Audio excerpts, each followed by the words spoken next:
Good morning મિત્રો. તો જો મિત્રો આપણે ફર્સ્ટ લેક્ચરમાં જ્યાંથી અટક્યા હતા ત્યાંથી આજે આપણે આગળ વધીશું.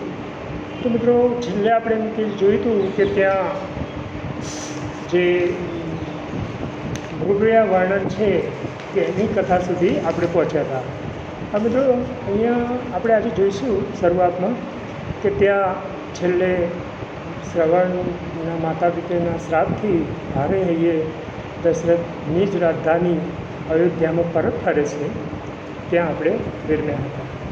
તો મિત્રો અહીંયા આગળ જોઈએ એ પછીના 10મી સર્ગની કથા. પણ એ પહેલાં મિત્રો આપણે જોઈએ કે જ્યારે કાલિદાસ રઘુવંશની શરૂઆત કરે છે તો રઘુવંશમાં શરૂઆતમાં જ કાલિદાસની સ્તુતિ છે. ત્યાં આપણને કવિ કહે છે કુલગુરુ કાલિદાસ કે વાગર્થા વિવ સંપૃક્તો વાગર્થ પ્રતિપ્રતયે જગત પિતરો વંદે પાર્વતી પરમેશ્વર.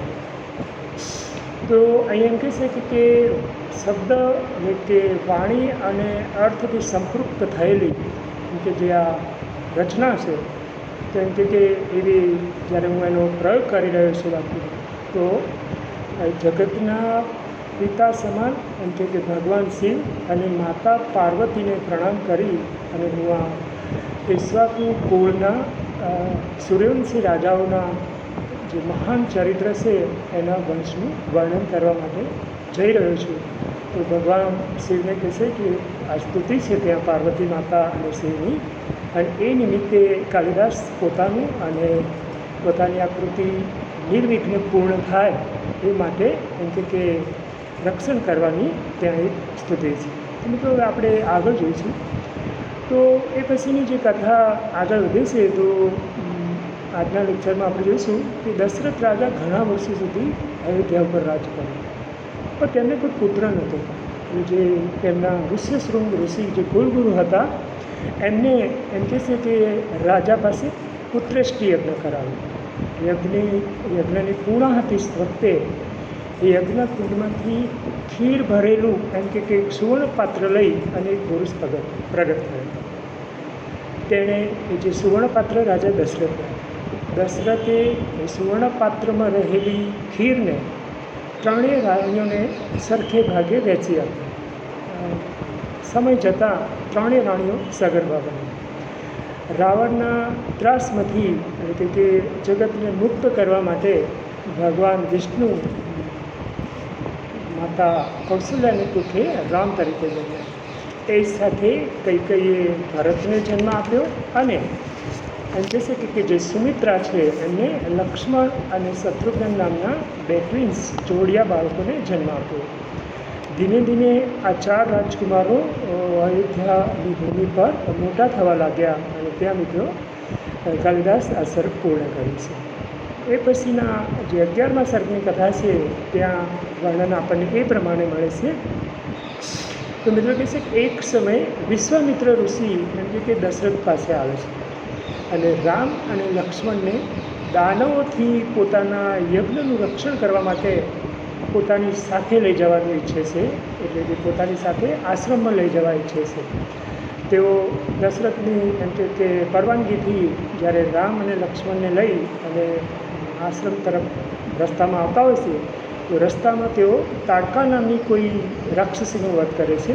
ત્યારબાદ તેમણે રાક્ષસોની સાથે એમ કે રાક્ષસ સેના સાથે યજ્ઞમાં વિઘ્ન કરવા આવેલા એમ કે મારીચ છે, સુબાહુ છે જેવા પરાક્રમી દાનવોનો વધ કર્યો. અને પરિણામે એમ કે આગળ જતાં તેમણે રસ્તામાં અહલ્યાનો પણ ઉદ્ધાર કર્યો. આમ ઋષિમુનિઓ આશ્રમમાં નિર્વિઘ્ને યજ્ઞ કરી શકે એ માટેના એમને પ્રયાસો શરૂ કર્યા. મિત્રો કહે છે કે હવે યજ્ઞ વિશ્વામિત્ર ઋષિનો યજ્ઞ પૂર્ણ થતાં રાજા જનકના નિમંત્રણને માન આપી અને કહે છે કે વિશ્વામિત્ર રામ અને લક્ષ્મણને લઈને એમ કે મિથિલા નગરીમાં સીતાના સ્વયંવરમાં જાય છે. ત્યાં પણ રામે અન્ય ઉપસ્થિત રાજાઓની હાજરીમાં શિવ ધનુષ્યનો એમ કે શિવ ધનુષ્યને ભંગ કરી અને જનકની એમ કે શરત પૂર્ણ કરી અને માતા સીતા સાથે એમના વિવાહ થયા. દશરથ રાજા પણ સમાચાર મળતા મિથિલા નગરી આવી પહોંચ્યા અને એમ કહેશે કે તે રામ અને સીતાના લગ્નની સાથે સાથે લક્ષ્મણ ઉર્મિલાનું એમ કે ભરત માંડવીનું અને શત્રુઘ્ન શ્રુતકીર્તિના પણ લગ્ન થયા. પુત્રો અને પુત્રવધુઓ સાથે એમ કે હવે દશરથ નિજ રાજધાની અયોધ્યા પાછા ફર્યા. મિત્રો આગળ જતાં આપણને કદાચ કહેશે કે ત્યારે રસ્તામાં પસાર થતા રામને પરશુરામ મુનિ મળે છે. રામે પરશુરામના ધનુષ્ય પર બાણ ચડાવી અને તેમના પરલોકને ખત્મ કરી તેમને ચિરંજીવી બનાવી. રામે પરશુરામને પોતાના દિવ્ય અવતારની પ્રતીતિ કરાવી અને ત્યાર પછી બધા અયોધ્યા પરત આવ્યા. ત્યાં મિત્રો આ સર્ગ પૂર્ણ થાય છે.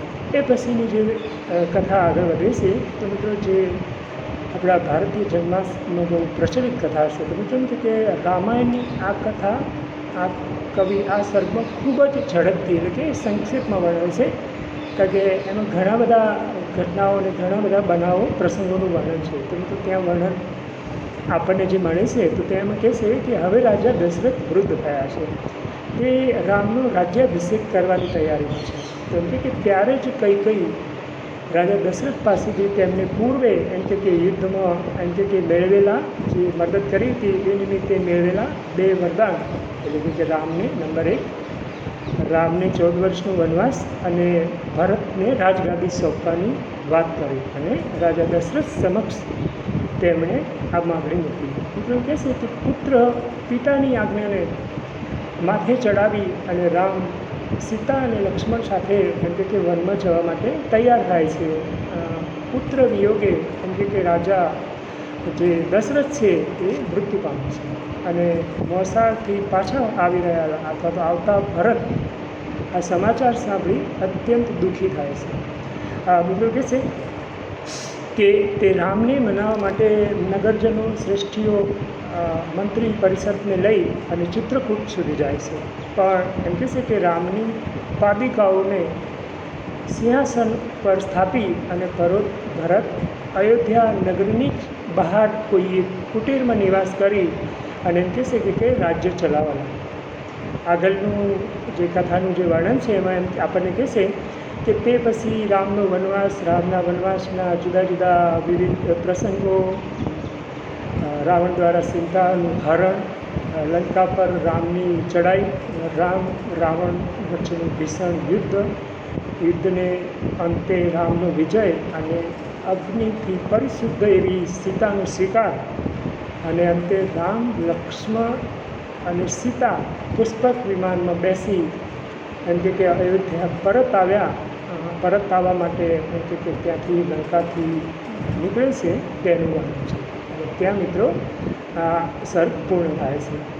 મિત્રો એ પછીના જે સર્ગની કથા છે 13મા સર્ગ કેમ કે લંકાથી પુષ્પક વિમાનમાં નીકળેલા રામ જ્યારે સીતા અને લક્ષ્મણ સાથે જે સાગર પરથી સમુદ્ર પરથી પસાર થાય છે તો તેનું આ સુંદર વર્ણન છે. વિમાનમાં બેઠેલા રામ સીતાને એમ કહે છે કે વાનર સેનાએ બાંધેલો જે સેતુ છે, પુલ છે એ બતાવે છે. રામ સીતા આગળ સમુદ્રના સેતુનું એમ કે અને સમુદ્ર કિનારાનું અત્યંત આકર્ષક વર્ણન કરે છે. ત્યારબાદ રસ્તામાં આવતા જન્મ એમ કે સ્થાન, માલ્યવાન પર્વત, પંચવટી, જુદા જુદા ઋષિઓના એમ કે આશ્રમો, ચિત્રકૂટ પર્વત, મંદાકિની નદી, સુજાત નામે કોઈ તમાલ વૃક્ષ છે અને શ્યામ તટ, ગંગા અને યમુનાનું સંગમ સ્થળ છે જ્યાં આપણે એમ કહીએ કે આપણા હિન્દુ ધર્મમાં જ્યારે કુંભ મેળો આવે છે 4 વર્ષે જુદા જુદા 4 પ્લેસો પર બરાબર ને, તો એ માનો કે હરિદ્વાર છે, ઉજ્જૈન છે, નાસિક છે અને અલ્હાબાદ છે. તો ત્યાં ગંગા અને યમુનાનો જે સંગમ તટ છે ત્યાં સ્નાનનો એક વિશેષ મહિમા છે. તો આગળ જતાં નિષાદ રાજગૃહનું ગામ વગેરે સ્થળોનું વર્ણન કરે છે. સરયુ નદીના કાંઠે પુષ્પક વિમાન આવીને નીચે ઉતરે છે અને ત્યાં કુલગુરુ વશિષ્ઠ ઋષિ, અમાત્યો અને ભરત રામનું સ્વાગત કરે છે. ત્યાર પછી તેઓ નગરની બહાર શત્રુઘ્ને ઊભા કરેલા એમ કે જે વિશ્રામ ગૃહો છે, જે કુટીરો નિવાસ સ્થાન છે, ત્યાં વિશ્રામ કરે છે અને ત્યાં મિત્રો આ સર્ગ પૂરો થાય છે. તો મિત્રો એ પછીના સર્ગની કથા છે 14મો સર્ગ. તો જે સર્ગ આપણા સિલેબસમાં મૂકેલો છે. તો મિત્રો જેનું નામ છે સીતા ત્યાગ. તો મિત્રો એમ કહેશે કે રામનો વિધિપૂર્વક રાજ્યાભિષેક થાય છે. તે સમયે મંત્રીઓ સાથે રાજધાનીમાં પ્રવેશેલા અયોધ્યામાં સત્રના કે રામ સત્તાના સૂત્રો સંભાળે છે, મીન્સ રામ રાજા બને છે. થોડા સમય રહ્યા પછી જે અતિથિઓ ત્યાં રામની સાથે આવેલા છે એમની વિદાય થાય છે અને સમય જતાં સીતા સગર્ભા બને છે. તેને ફરીથી એટલે કે સગર્ભા અવસ્થામાં સ્ત્રીને એમ કે કંઈક ઈચ્છા થાય ફરવાની કે કોઈ ખાવાની પીવાની. તો એ પરિણામે એમ કહેશે કે જ્યારે સીતાને ફરીથી ભાગીરથી નદીના તટ પર કિનારા ઉપર અથવા તો તપોવનોમાં જવાનું મન થાય છે. રામ એના માટે યોગ્ય પ્રબંધ કરવાનું વચન આપે છે. પોતાના રાજ્ય વહીવટ માટેના એમ કે પ્રતિભાવ જાણવા રામ દ્વારા અયોધ્યાની નગરચર્યા કરવા માટે મોકલવામાં આવેલો જે ભદ્ર નામનો જાસૂસ છે એ સમાચાર લાવે છે કે રામના દરેક કાર્યની પ્રજાજનો એમ કે પ્રશંસા કરે છે, પણ દાનવ રાજ રાવણના ત્યાં રહીને આવેલી એમ કે સીતાનો રામે સ્વીકાર કર્યો એ બાબતની નિંદા કરે છે. તો પરિણામે આ લોકનિંદાથી સાંભળીને રામ સીતા ત્યાગનો નિર્ણય કરે છે, જે એમ કે કઠિન હૃદયે કરે છે. દોહાત પૂરો થવાને બહાને એમ કે જ્યારે ગંગા નદી પાર કરી વાલ્મીકી આશ્રમ પાસે એમ કે રામ સીતાને છોડવાનો લક્ષ્મણને આદેશ કરે છે. મિત્રો આગળ જતાં જે કથા છે એ આપણને એવું કહેશે કે હવે એમ કહેશે કે જ્યારે રામ લક્ષ્મણને એમ કે ત્યાં છોડવાનો એમ કે વાલ્મીકીના આશ્રમ પાસે છોડવાનો આદેશ કરે છે. તો મિત્રો સીતા લક્ષ્મણને સંદેશો પાઠવે છે કે એમ કે પોતે જ્યારે આ રીતે એમ કે તેનો ત્યાગ કર્યો તો એમ કે આ ઈક્ષ્વાકુ વંશનું જે કુળ છે સૂર્યવંશી રાજાઓનું તેને એમ કે યોગ્ય નથી. લક્ષ્મણના ત્યાંથી ગયા પછી સીતા કરુણ આક્રંદ કરે છે. સીતાનું આક્રંદ સાંભળી ઋષિ વાલ્મીકી ત્યાં આવી પહોંચે છે અને સીતાને પોતાના આશ્રમમાં લઈ જાય છે. મિત્રો અહીં એમ કહેશે કે જ્યારે સીતા ત્યાગની ઘટનાથી રામ અત્યંત દુઃખી બને છે. અશ્વમેઘ પ્રસંગે પણ તેમને બીજું લગ્ન ન કરતાં સીતાની જ પ્રતિભાને સાથે રાખી અને યજ્ઞને સંપન્ન કર્યો હતો. તો વાલ્મીકીના આશ્રમમાં તાપસ જીવન ગાળતા એમ કે સીતાને જ્યારે રામના આ વ્યવહારની જાણ થાય છે તો એમને કંઈક અંશે સાંત્વના પ્રાપ્ત થાય છે અને ત્યાં મિત્રો આ સર્ગ પૂરો થાય છે. જો આગળની જે કથા છે 15મા સર્ગની, તો કોઈ લવણ નામનો રાક્ષસ છે. તો એના ત્રાસથી ઋષિઓ મદદ માટે રામ પાસે આવે છે. રામની આજ્ઞાથી લવણાસુરનો વધ કરવા નીકળેલો શત્રુઘ્ન વાલ્મીકી ઋષિના આશ્રમ પાસેથી પસાર થાય છે. તો એમ કહેશે કે આને આશ્રમમાં રોકાય છે. તો મિત્રો એમ કહેશે કે એક દિવસે સમજવા જેવી ઘટના છે કે એક દિવસે વાલ્મીકીના આશ્રમમાં જ્યારે રાત્રિ રોકાય છે શત્રુઘ્ન, તો એક દિવસે સીતા 2 જોડિયા ટ્વિન્સ બાળકોને જન્મ આપે છે અને એમ કહેશે કે લવણાસુરનો વધ કરી અને એમ કહેશે કે યમુના કિનારે જે મથુરા નામની નગરી છે એને વસાવી અને શત્રુઘ્ન પાછો ફરે છે અયોધ્યા. પણ સીતાના પુત્રો વિશે એમ કે રામને કંઈ પણ જણાવતો નથી. મિત્રો મહર્ષિ વાલ્મીકી રામાયણમાંથી એમ કે કાલિદાસે રઘુવંશનો આધાર લીધો છે. કે ખબર નહીં કોણ જાણે કેમ અહીંયા શત્રુઘ્ન કેમ નિરુત્તર રહે છે અથવા તો કેમ કંઈ જણાવતો નથી. તો રામ આગળ કથા કહેશે કે રામ હવે શુદ્રક મુનિ એમ કે જે સંબુધ છે એનો વધ કરે છે અને પછી અશ્વમેઘ યજ્ઞનો પ્રારંભ કરે છે.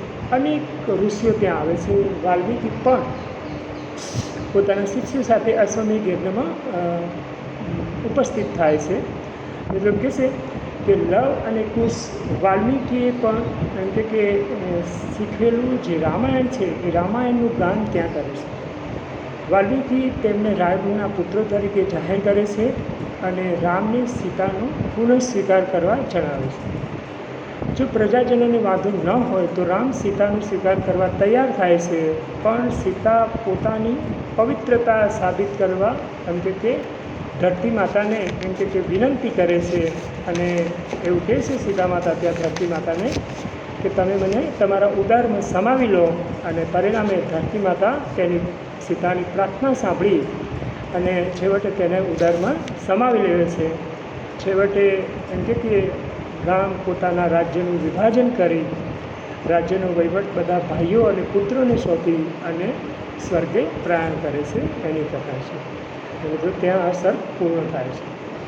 એ પછીનો જે મિત્ર સર્ગ છે 16મો સર્ગ, તો એમ કે રામના નિર્વાણ પછી જે કુશ છે એને દક્ષિણનું રાજ્ય મળે છે. તેણે કુશાવતીને પોતાની રાજધાની બનાવી છે. એક રાત્રે અયોધ્યા નગરીની અધિષ્ઠાતી દેવી એટલે કે જે કુલદેવી અધિષ્ઠાતી દેવી કુશને સપનામાં આવે છે અને તેને કહેશે, કુશને સપનામાં આવે છે અને કહેશે કે રામના નિર્વાણ પછી અયોધ્યા નગરીની દુર્દશા થઈ છે. એ દુર્દશા વિશે કુશને ખ્યાલ આપે છે અને અયોધ્યાનું નવનિર્માણ પુનઃ એટલે કે ફરીથી નવનિર્માણ કરવા વિનંતી કરે છે. દેવીની આજ્ઞાથી કુશ અયોધ્યાનું નવનિર્માણ કરે છે. એક ઉનાળામાં સરયુ નદીના કિનારે એમ કહે છે કે જલ વિહાર કે સરયુ નદીની અંદર નૌકામાં જલ વિહાર કરતાં કુશના હાથમાંથી એક કંકણ છે, એ કંકણ એમ કે નીચે પડી જાય છે અને એમ કે જ્યારે એમ કહે છે કે આ દિવ્ય કંકણ જ્યારે એની એમ કે નદીના જળમાં પડી જાય છે તો કોઈ એ કંકણને એટલે કે કંકણ એટલે હાથી પહેરવાનું જે કડું હોય એને આપણે કંકણ કહીએ છીએ. તો કોઈ કુમુદ નામનો જે સર્પ છે, નાગ છે, એ એમ કે લઈ ગયો છે એવી માહિતી કુશને પ્રાપ્ત થાય છે. તો કુશ તે સર્પ પર અથવા તો તે નાગ ઉપર ગરુડાસ્ત્રનો પ્રયોગ કર્યો અને શરણે આવેલો જે કુમુદ નામનું નાગ છે એ પેલું જે કંકણ એમ કે કુશને પાછું આપી દે છે અને જે પોતાની બહેન જેનું નામ કુમુદવતી કરી છે તો તેના લગ્ન તેની સાથે કરે છે. અને મિત્રો ત્યાં આ સર્ગ પૂર્ણ થાય છે. હવે મિત્રો એ પછીની કથા છે 17મા સર્ગની. તો મિત્રો એમ કહે છે કે હવે કુશને નાગકન્યા કુમુદવતીથી કોઈ અતિથિ નામનો પુત્ર જન્મે છે. તે દુર્જય નામના દૈત્ય સાથે ઇન્દ્રના યુદ્ધમાં ઇન્દ્રનો સહાયક બને છે અને દુર્જયનો વધ કરે છે. પણ યુદ્ધમાં લડતા તે એમ કે કુશ વીરગતિને પામે છે.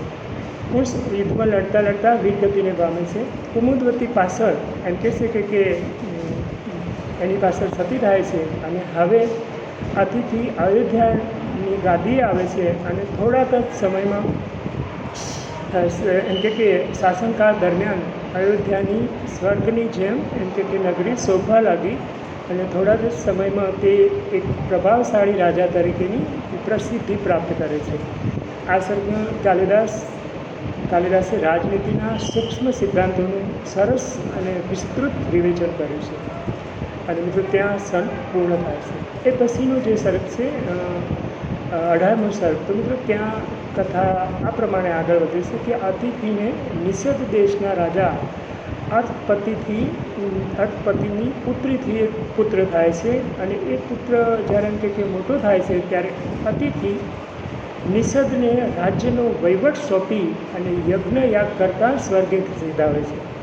નિષદ પછી બીજા 20 રાજાઓના વર્ણનો અનુક્રમે મળે છે. તે ક્રમશઃ આ પ્રમાણે છે, જેમ કે નળ, નભ, કૌંટિક, ક્ષેમધવા, દેવાહાનિક, અહિનગો, પારિપાત્ર, શીલ, ઊંઘા, વજ્રપાણ, વિશ્વસહ, હયણનાથ, કૌશલ્ય, બ્રહ્મનિષ્ઠ, નંદિકે, પુષ્ય, ધ્રુવ, સંધિ અને સુદર્શન એવા ક્રમશઃ બીજા 20 રાજાઓનું અહીંયા આપણને વર્ણન મળે છે. તો મિત્રો છેલ્લે જે સુદર્શન છે એને રાજગાદી પર બેસાડવામાં આવે છે.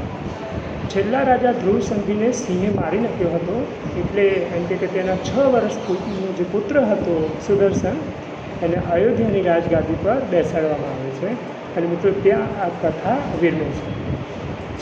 મિત્રો આપણે આજના લેક્ચરના અંતિમ ચરણમાં જઈશું. તે કેમ કે જે અંતિમ સર્ગ છે 19મો સર્ગ, તો મિત્રો ત્યાં એવી કથા મળે છે આપણને કે સુદર્શને શત્રુઓનો નાશ કર્યો અને રાજ્યમાં ઉત્તમ વહીવટ સ્થાપ્યો. જીતેન્દ્રિય એટલે બધી જ ઇન્દ્રિયોને જીતી લેનારા રાજા સુદર્શન હવે મૃત થતાં પોતાના પુત્ર જે અગ્નિવાણી છે એને એનો રાજ્યાભિષેક કરે છે અને ત્યાર પછી તેઓ વનમાં ચાલ્યા જાય છે. અગ્નિવાણે થોડા સમય પૂરતા રાજ્ય વહીવટ પર ધ્યાન આપ્યું, પણ પ્રકૃતિ અત્યંત વિલાસી અને મોજીલા સ્વભાવના એવો જે જે આ અગ્નિવાણ છે એ હવે પોતાના રાજ્યનો કાર્યભાર પોતાના મંત્રીઓને સોંપી અને ભોગવિલાસમાં ડૂબી ગયો. તે રાત દિવસ સતત અંતઃપુરમાં જ રહેવા લાગ્યો અને માત્ર શૃંગારિક વાતાવરણમાં જ રહી અને એકદમ કામમય વિલાસમય બની અને અંતઃપુરથી એને બહાર આવવાનું પણ બંધ કરી દીધું. એટલે પ્રજાને તેની કોઈ ચિંતા ન હતી. ઘણા સમય સુધી કે જ્યારે પ્રજાને પોતાના રાજા એટલે કે રાજાના જ્યારે દર્શન ન થયા તો છેવટે પ્રજા વ્યાકુળ થઈ, અયોધ્યાની પ્રજા. અને એ પ્રજાએ કે મંત્રીઓને આગ્રહ કર્યો કે અમને અમારા રાજાના એટલે કે અગ્નિવર્ણના દર્શન કરવા છે. પ્રજાના દર્શન માટે કે જ્યારે મંત્રીઓએ અગ્નિવર્ણને આગ્રહ